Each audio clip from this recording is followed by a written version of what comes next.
রাজধানীর বাজারে ভোজ্য তেলের সরবরাহ কম হওয়ায় দীর্ঘ হচ্ছে সংকট। পর্যাপ্ত সরবরাহ না পাওয়ার দাবি বিক্রেতাদের, যার মাসুল গুণে বাড়তি দামে কিনতে হচ্ছে বলে অভিযোগ ক্রেতাদের।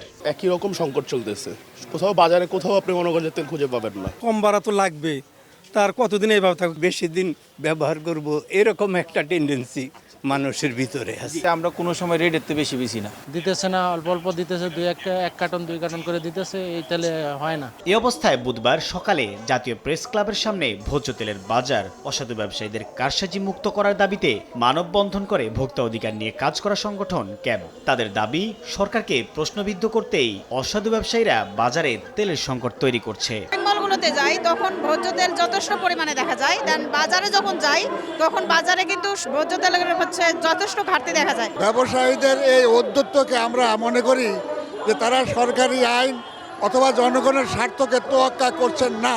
সরকার বসতে না বসতে সরকারকে প্রশ্নবিদ্ধ করার জন্য একদল অসাধু ব্যবসায়ী যারা ভোজ্য তেল নিয়ে ব্যবসা করেন, তারা বাজারে অলরেডি সিন্ডিকেট করে বাজার থেকে ভোজ্য তেল উদ্ধার করে দিচ্ছে।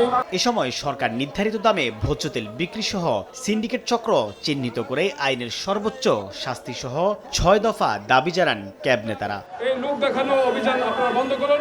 বাজারে সংকট তৈরি করে ভোক্তার নাবিশ্বাস তোলার কারসাজির মধ্যেই চট্টগ্রামে অভিযান চালিয়ে অবৈধভাবে মজুত করা 22,000 লিটার ভোজ্য তেল জব্দ করেছে র্যাব। সাইফুল ইসলাম, সময় সংবাদ, ঢাকা।